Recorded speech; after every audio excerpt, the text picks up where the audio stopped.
Assalamu alaikum wa rahmatullahi wa barakatuhu. My name is Nur. My name is Nur. And together we are light-hearted dads.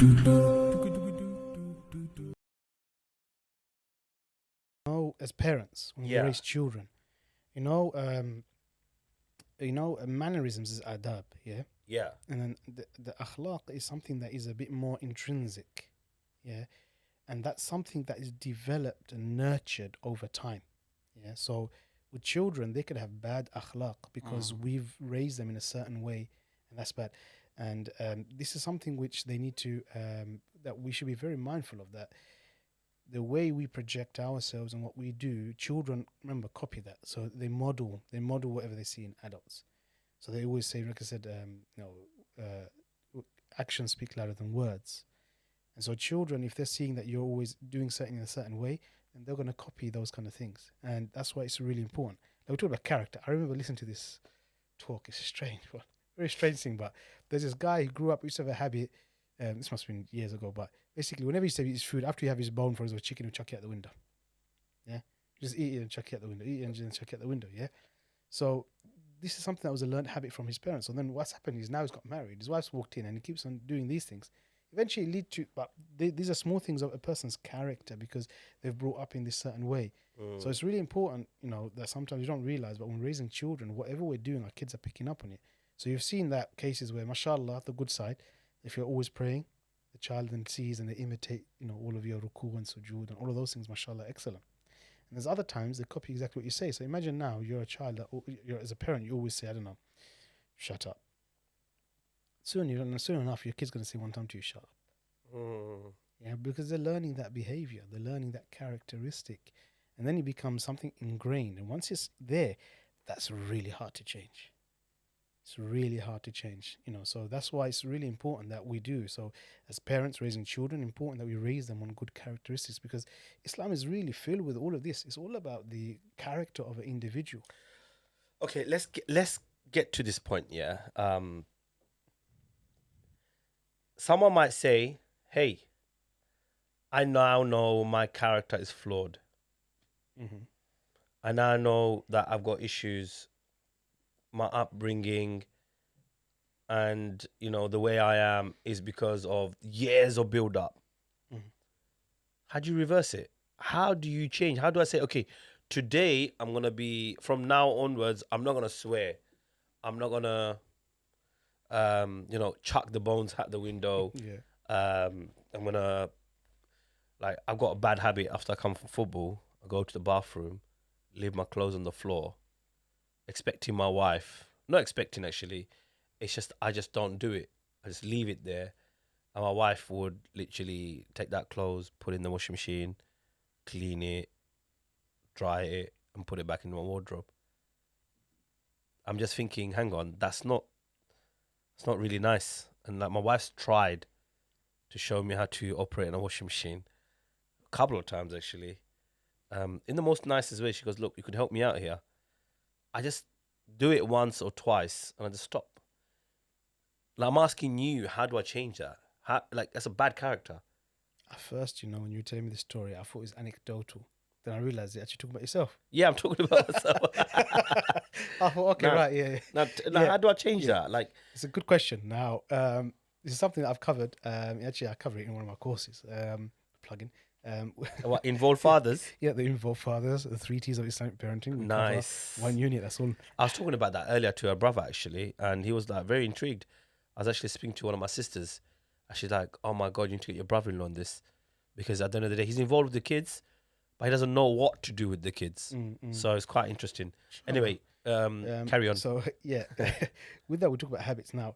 There's actually a method and a way of changing habits. So you can remove bad habits and you can bring in new good habits, but it takes commitment. Yeah. And the process, the way it works is very simple. It's called a 30-day challenge. Yeah. I called it that, but I don't know, somebody else might have called it that before. But what it is you first identify a habit you want to break or you want to introduce new. Yeah. So whichever one it is, you identify it. Then what you do is make a meaningful step towards change. Yeah. Something that's achievable. Yeah. So if I just say, I'll do the good habit because it's the easy one to give an explanation to, and then we can work on a bad habit one. just say you don't read Quran. Mm-hmm. Okay, so how do I get to regularly read Quran? So you do something very simple and achievable. So you turn around and say, okay, right, I'm gonna do at least five. I'm gonna do at least 5 minutes of reading Quran every day. Yeah, or maybe I read 5 pages, 5 sides, for example. Uh-huh. So that's it.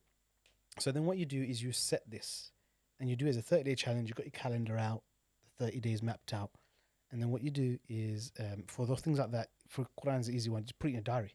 Set a time. Like you will definitely be free. It could be early in the morning you wake up. It could be at lunchtime. Whenever it is, that 5 minutes. And then what you do is every day you practice it. So you consciously remember, okay, right, today 5 minutes of Quran. And once you do it, tick it off. Uh-huh. Day 2, tick it off. There's a certain thing in the brain that's almost like when you tick something, achieve it, and you look back at it, it's like, wow, I achieved something. And every day you do and you do and you do. But you have to make the conscious effort that for 30 days, I'm going to do this. Yeah. Usually what happens by the end of the 30 days is become a habit. It's become easy for you to do. And then what I say is, for example, in the Quran example, 30 days happen, continue the habit now. Then what you do is increase it now. Because you're going to see 5 minutes, it's nothing. Let's make it 10 now. Yeah. I read for 10 minutes. Yeah. Next 30 days, you do that. Then afterwards, you're going to realize 10 minutes just flies by. Then you build. Next thing you know, doing 30, 40 minutes. You do about 30, 40 minutes, depends on your pace of reading. That's a juz a day. Alhamdulillah. That's a 30 juz, whole Quran, 1 month. Next thing you know, 12 months in a year, boom, I'm done 12 khatam of Quran. Yeah. So you see, like that's how you build up on it. But it's a 30-day challenge where you have to consciously do it every day. But you have to do it, it needs to be small and achievable. Now imagine now from the beginning, you say, I'm going to do 30, 40 minutes. It's going to be hard because it's gone from 0 to 40 minutes. So what did I say? Incremental, 5 minutes. Similarly on the bad habits, if there's a specific bad habit you want to kick, yeah, then you can slowly wind yourself down. So you're conscious. For example, I don't know, you use swear words, example. So you can say, okay, fine, it's going to be so hard. I know so many swear words. Okay, I'm going to, I don't know, maybe pick one, for example. I'm going to consciously remember not to use that, or maybe replace that with another word. It could be smoking. It could be whatever other bad habits you may have. But you consciously remember, okay, every day I'm going to go and put it away. And you do it for 30 days, And you can see that once you've done it to about 30 days, it's just become habit. Because what is habit? Habit is when you do something routinely enough that it becomes second nature. And that's how you can do it. So, for example, chucking the clothes in the bathroom, yeah? Every day you come in conscious, like, okay, right, I'm going to put it, I don't know what you're going to do. You're going to put it in a basket instead of the floor. Example, step up. Yeah, you can't go in the basket because that's where my dry clothes is. Okay, right. There must be a basket. I don't know. You've got a basket for, dirty clothes or whatever. I don't know, wet clothes. It needs to go in the washing machine. Yeah. So, okay, then fine. So this one's in the case, every day I come home, I take it off, put it in the washing machine. Remember, every day do it. Every day do it. Every day do it. And every day you do it, take it off and have it visual. Because when you visualize something, you're actually sensing an element of achievement that's going by.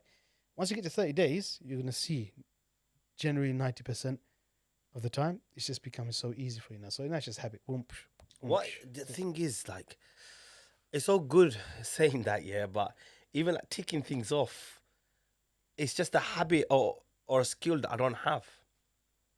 What do I do then? What do you mean? That's why I said you do that then. So you print off it, put it on wherever the place that you would normally chuck your clothes, for example. Do in the bathroom door, I don't know, bathroom or wherever is closest, yeah?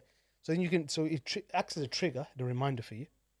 But then that's it. That's what you have to do. You have to say, okay, come in, okay, close up, you see, okay, fine, put it in, stick it off. Done it today. And done it the second day, and that's what happens. You just need to do that, but make it achievable. If it's achievable, it's easy to do. Okay, is this something that a husband and wife can do together? Yeah. I think that's more better, no? Yeah, if you want, okay, yeah, that's no problem. If you want something achievable, I'm just trying to make it easy, not just for myself, for people listening out there. Yeah, you can. They're thinking, hang on, it's all fun and games doing. It's all easy just talking about it. I'll give you an example. Yeah, I was someone. People for some reason find it hard to believe, but I was never a reader.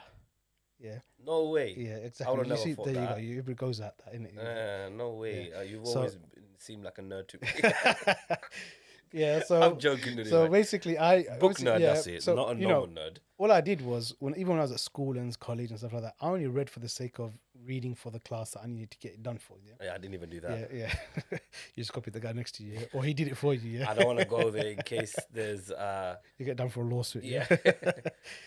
So then, So what we did is that's all I did. You know, what happened was I used to like getting books though. I'll go to the bookshop. Oh, that's a nice book. I'll buy it, but I never. I think I'll read it one day, but never got to. So I did have a library of sorts.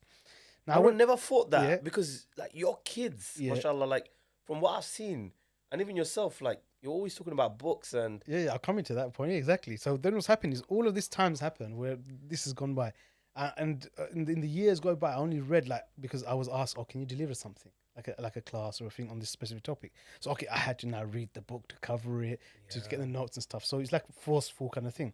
So it wasn't something that was thing, and something I've always wanted to do but never got around to it. And interesting enough, it was actually when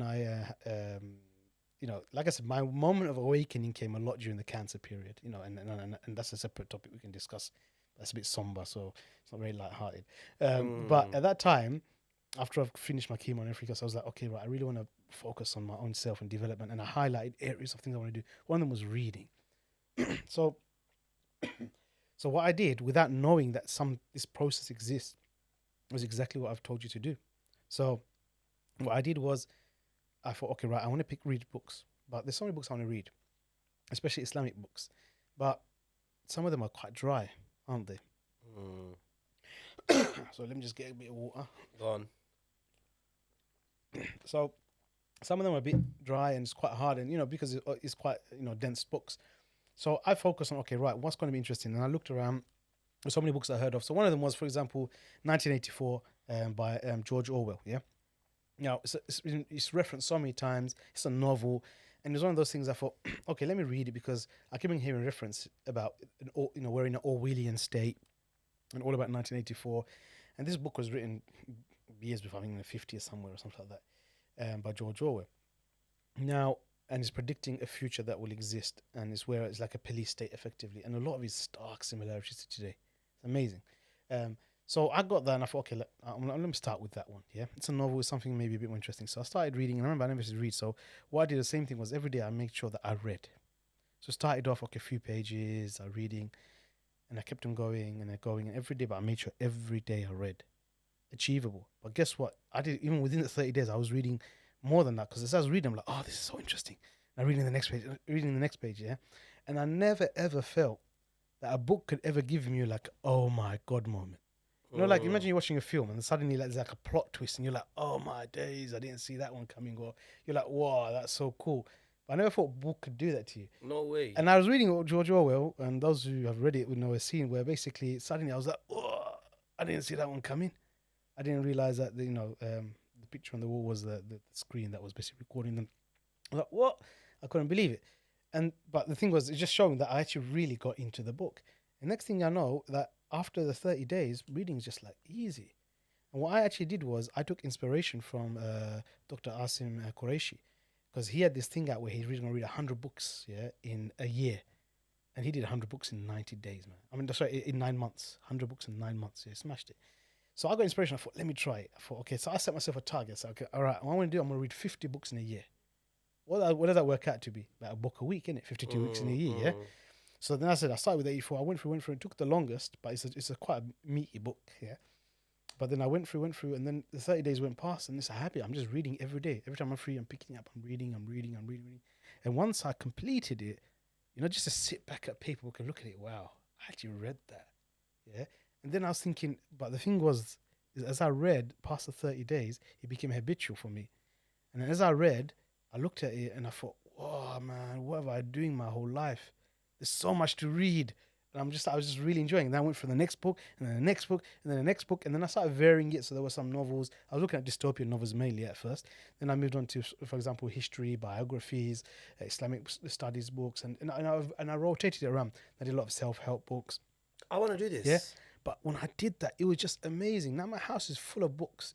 And I love buying books, yeah. And the books is like, and because I read constantly, guess what happened? The kids, they all love reading. Subhanallah. Yeah, and then that bugged me to the point where I don't have space for any more books. I'm thinking, I can't afford any more books, man. These are getting too expensive, because as they get bigger, they want the bigger books. Yeah? Like, oh, this is like costing a lot. So then it's like, all right, you got to do some borrowing from the library. And then COVID came and the libraries were closed, mashed me up a lot. But alhamdulillah, they're open again. But the kids love reading, So, and that's what it was. It's a habit that you build, to the extent my youngest, when he was a lot younger, when he was probably 2, 18 months, maybe your son's age, yeah, he saw everybody used to read. So then he found a book on the thing. I remember it was a beautiful scene. He opens a book, and he goes, blah, blah, blah, blah. Next page. Blah, blah, blah. And he just does that and he closes it. Because he saw the action within the household was that everybody picks his thing up and they do something. They go, blah, blah, blah. You know? So he just basically imitated that.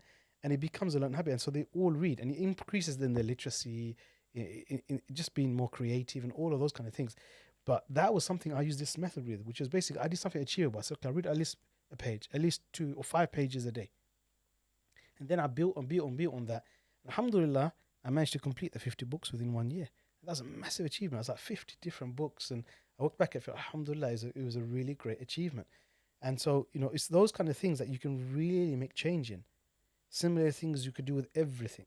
So I'm just giving you an example, like, you know, book reading. So you can see from the person who actually didn't. And that's why when I hear people, I don't read, trust me, you can get into reading. Follow this method. Just pick a book. And as I always say, when you start off, do with something that you really find interesting. I can recommend some novels because sometimes they're really good to engage. And I focus on dystopian novels because they were quite relative to today's society, looking at how, you know, the authoritarian kind of state exists, and, you know, looking at, so it was a bit political for me in that sense as well. That was my interest, but your interest could be something different. And some of them are good. You know, my kids do love a bit of a crime novels, you know, and it's really good because, you know, it entices them into reading.